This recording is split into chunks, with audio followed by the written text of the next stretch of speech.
नमस्कार दोस्तों, राधे राधे। स्वागत है आपका मेरे इस चैनल माँ धर्म गंगा में। आज हम देवी महाभागवत पुराण की चौथे अध्याय की कथा सुनेंगे। इस अध्याय में दक्ष प्रजापति की तपस्या से प्रसन्न भगवती शिवा की सती के नाम से उनकी पुत्री के रूप में जन्म लेना, भगवती सती भगवान शिव के परस्पर प्रीति का वर्णन है। श्री महादेव जी बोले, एक बार की बात है, जगत की सृष्टि करने वाले ब्रह्मा ने दक्ष प्रजापति को हर्षित करते हुए उनसे कहा, पुत्र, मैं तुम्हारे कल्याण की एक बात बता रहा हूँ, तुम उसे सुनो। साक्षात भगवान शिव ने परम पूर्ण प्राकृतिक आराधना तथा उन्हें भार्य बनाने के विचार से उनसे प्रार्थना की। इस पर उन प्राकृतिक ने बात स्वीकार कर ली। अंत में महेश्वरी कहीं न कहीं जन्म लेकर उन शिव को पति के रूप में अवश्य प्राप्त करेंगी, इसमें मुझे कोई संदेह नहीं है। वे प्राकृतिक जिस प्रकार से आपकी पुत्री के रूप में उत्पन्न होकर शंभु की होंगी, इसके लिए आप अति कठोर तपस्या के द्वारा भक्ति पूर्वक उनकी प्रार्थना कीजिए। वे इस लोक में भाग्य से जिसकी पुत्री के रूप में उत्पन्न होंगी, उसका जीवन सफल हो जाएगा और उसके पितृगण भी धन्य हो जाएंगे। अंत इस जगत से उत्पन्न माया रूपनी लोकवंध्या उन जगदम्बिका को पुत्री के रूप में प्राप्त कर आप अपना जन्म सार्थक कीजिए। दक्ष बोले, पिताजी, मैं आपकी आज्ञा से निश्चित रूप से ही वैसा ही प्रयत्न करूंगा जिससे वे साक्षात प्राकृतिक रूपा जगदम्बा मेरी पुत्री के रूप में जन्म लें। श्री महादेव जी बोले, ब्रह्मा से ऐसा कहकर दक्ष प्रजापति अति शीघ्रता से क्षीर सागर के तट पर आकर जगदम्बा की आराधना करने लगे। उन्होंने उपवास इत्यादि तक्षस्वर से भगवती की आराधना करते हुए 3000 वर्ष बिता दिए। उस प्रकार की तपस्या में दक्ष की सम्मुख भगवती शिवा प्रकट हुई। उनका विग्रह निखरे हुए काजल के समान था तथा वे 4 सुंदर विशाल भुजाओं में युक्त थे। वे अपने हाथों में खड़ग कमल तथा अभय मुद्रा धारण किए हुए थे। उनके नेत्र नील कमल के दल की भांति सुशोभित थे। उनके दांत अत्यंत मनोहर थे। वे सुंदर मंडुमाला के विभूषित थी। वे दिशा रूपी वस्त्र धारण किए हुए थे। उनके बाल खुले थे। वे अनेक अधिमानियों से शोभा पा रही थी। सिंह की पीठ पर सवार थी और मध्यकालीन सैकड़ों सूर्य के प्रभा के समान प्रकाशमान थी। उन्होंने दक्ष से कहा, वत्स, तुम मुझ में क्या याचना कर रहे हो? प्रजापति तुम्हारे भाव से प्रसन्न होकर मैं उसे तुम्हें शीघ्र दूंगी। दक्ष बोले, माता, यदि आप मुझे निष्पाद दास का प्रसन्न है तो आप मेरी पुत्री के रूप में मेरे घर में जन्म लीजिए।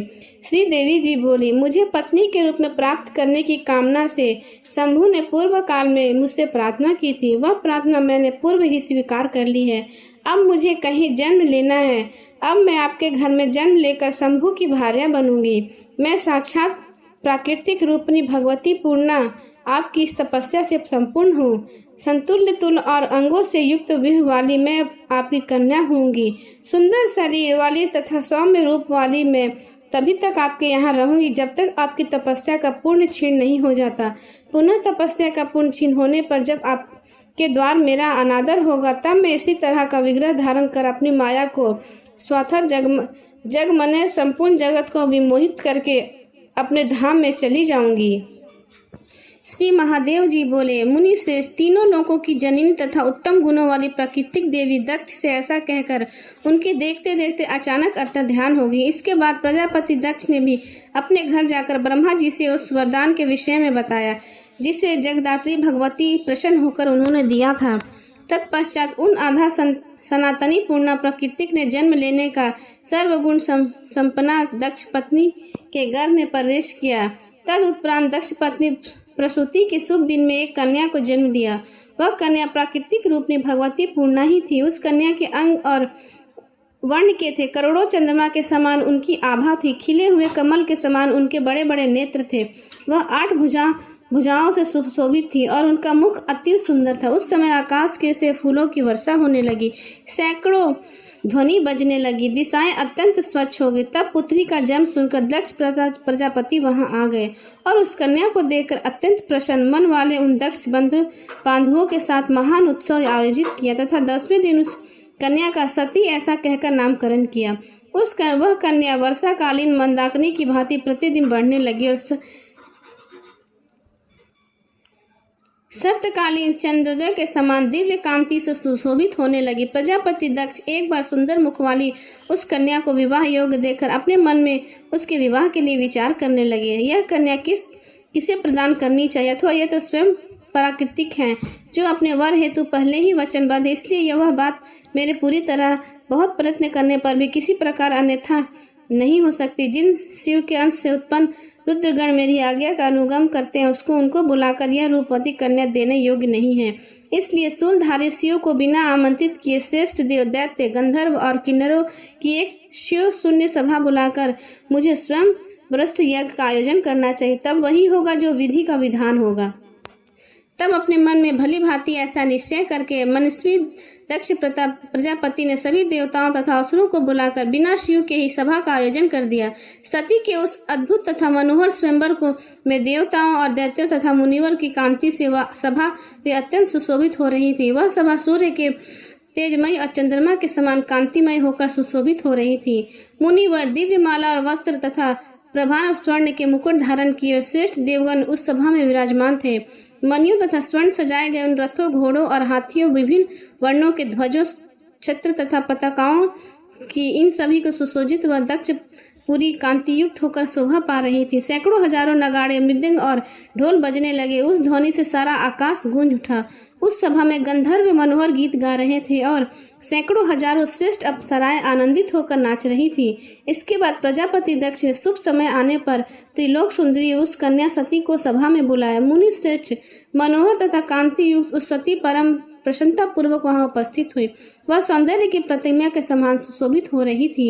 इस बीच सर्वश्रेष्ठ महेश्वरी नंदी का सवार होकर वहां आ गए और अंतरिक्ष में स्थित हो गए। तदनंतर शिवहीन उस सभा को देखकर प्रजापति दक्ष ने अपनी परम सुंदरी कन्या सती से कहा, माता, ये देवता, असुर, ऋषि तथा महात्मा लोग यहाँ उपस्थित हैं। इनमें से जो भी आपको अच्छा प्रतीत होता है, उसे गुणवान तथा सुंदर रूप वालों को माला पहनाकर उसे अपना वरण करें। ऐसा कहने पर प्राकृतिक रूप में देवी सती ने शिवाय नमः कहकर माला भूमि पर समर्पित कर दिया और वहां प्रकट होकर भगवान शिव ने सती के द्वारा अर्पित की गई उस माला को अपने सिर पर धारण कर लिया।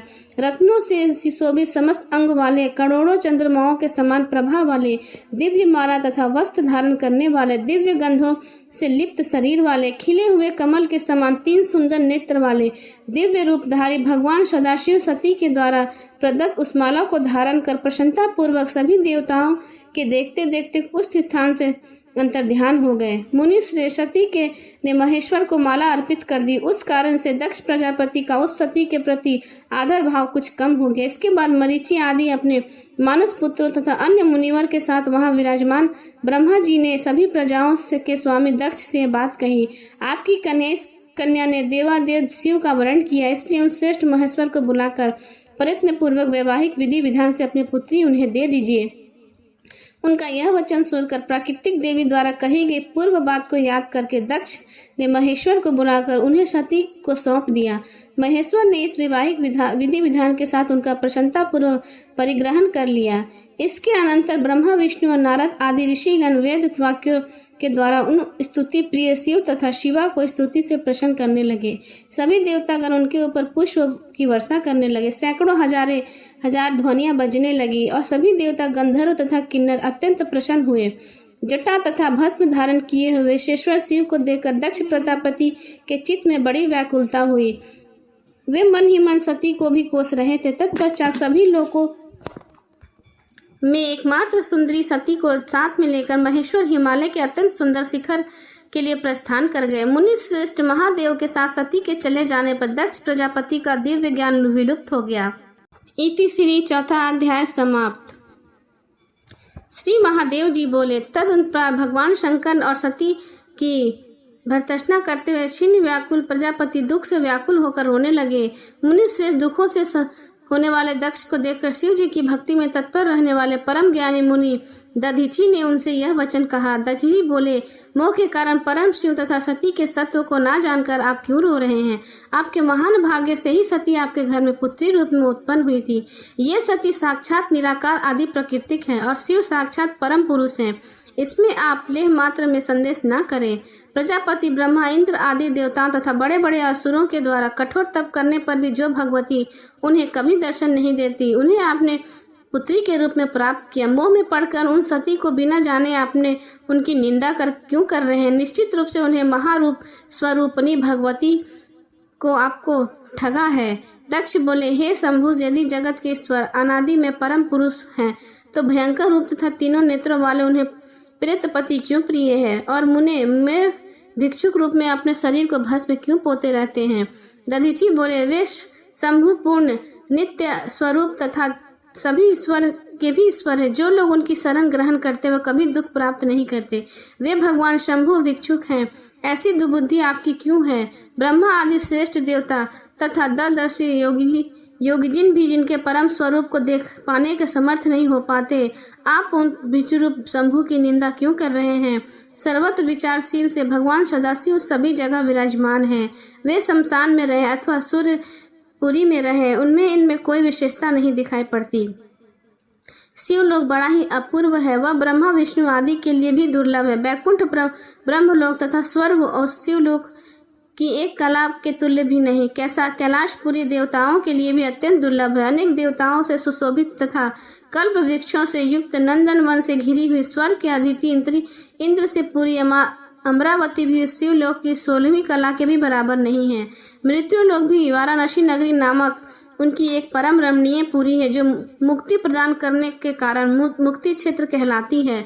जहाँ ब्रह्मा आदि प्रधान देवता भी मृत्यु की अभिलाषा रखते हैं, तो फिर मानव आदि प्राणियों की बात ही क्या है। वह परमात्मा शिव भी ऐसी दिव्य पुरी है। यह विचार आपकी दुर्बुद्धि का सूचक है कि बिना शमशान के अन्यंत्र कहीं भी उनका ठिकाना नहीं है। ऐसे सत्य स्वरूप त्रिलोक देवादिदेव भगवान सदाशिव और साक्षात ब्रह्म रूपिणी महेश्वरी तथा सती की निंदा आपको अज्ञानवश कभी नहीं करनी चाहिए। वे आपके बड़े भाग्य से आपके घर में पुत्री रूप के में पादुप हुई हैं।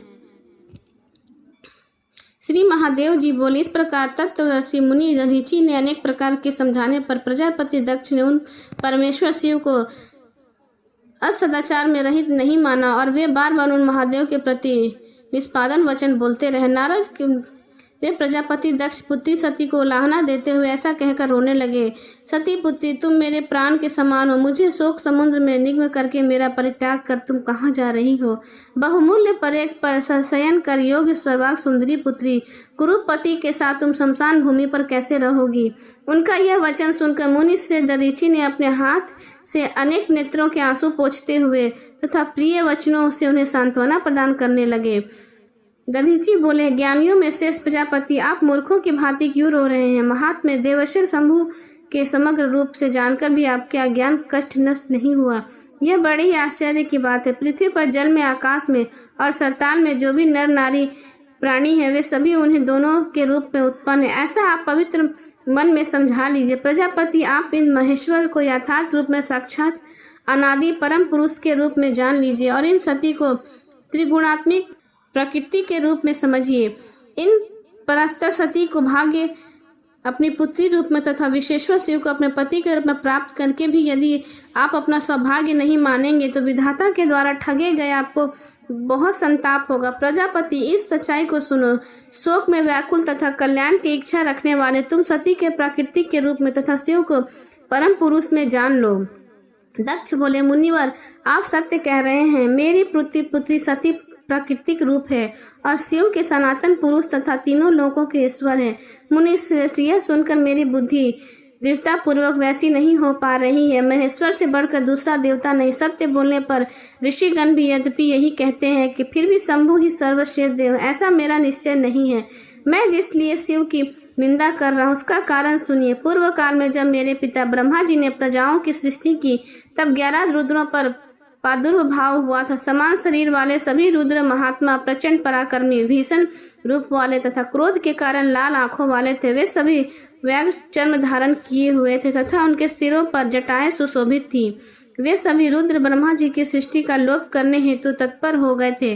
तब सृष्टि के लोप के लिए उद्धत उन रुद्रों को देखकर ब्रह्मा जी ने आज्ञा देकर उन्हें शांत किया और मुझसे जोर देकर कहा, भयंकर कर्म वाले ये रुद्र जिस भी तरह से शांत हो जाएं, तुम शीघ्र ही वैसा उपाय करो। पुत्र, मेरी आज्ञा से तुम इन्हें वश में करो। ब्रह्मा जी के इस प्रकार वचन से भयभीत हो सभी भीषण पराक्रम वाले रुद्र मेरे अधीन हो गए और उनका बल तथा पराक्रम निश्चिन्न हो गया। महामुनि, उसी समय से मुझ में शिव के प्रति अनादर भाव उत्पन्न हो गया है। मेरी आज्ञा के अधीन रहने वाले प्रचंड पराक्रमी ये रुद्र जिनके अंश से उत्पन्न है, मेरे समक्ष उनकी क्या श्रेष्ठता है। मेरी पुत्री सती के रूप तथा गुण जिस प्रकार के हैं उसे तो आप भली भांति जानते हैं। अब मैं आपसे क्या कहूँ, मेरी क्या आज्ञा के अधीन रहने वाले शिव उस कन्या के योग वर हो सकता है। सत्पात्र को दिया गया दान पुण्य और यश बढ़ाने वाले होते हैं, इसलिए बुद्धिमान पुरुष को चाहिए कि योग पात्र देखकर उसे अपनी कन्या प्रदान करे।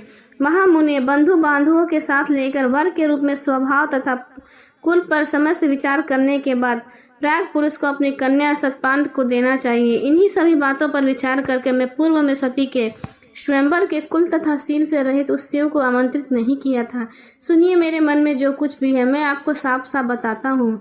जिसके अंश में मेरी आज्ञा के विभूष से महारुद्र उत्पन्न हुए, वह शिव तक इनके साथ मेरे पास आता रहेगा, तब तक मैं उनके प्रति ईर्ष्या रखूंगा। यह सच कह रहा हूँ। जब ये शंभु उस विशेष का फल प्रदान करने में समर्थ हो जाएंगे तभी मैं उनकी पूजा करूंगा। यह मेरी दृढ़ प्रतिज्ञा है। श्री महादेव जी बोले। दक्ष का यह वचन सुनकर मुनि व दधीचि अपने मन में सोचने लगे, भवानी तथा शिव ने इस महामूर्ख प्रजापति को निश्चय ही ने अपनी कृपा से वंचित कर दिया है। जो लोग मन, वाणी और कर्म से सती और महेश्वर का आश्रय ग्रहण करते, वे कभी मोह में पड़ जाने के कारण उन्हें भली भांति जानने में समर्थ नहीं हो पाते। तब यह समझाया जा सकता है तो भला इस संसार में कौन मुक्ति प्राप्त नहीं कर लेता। मुनि ऐसा सोचकर और फिर बिना कुछ बोले मुनि दधीचि अपने आश्रम को चले गए। इसके बाद दक्ष प्रजापति दुख से बार बार लंबी लंबी सांसें लेते हुए अपने भवन में प्रविष्ट हो गए। इति श्री 5वां अध्याय समाप्त।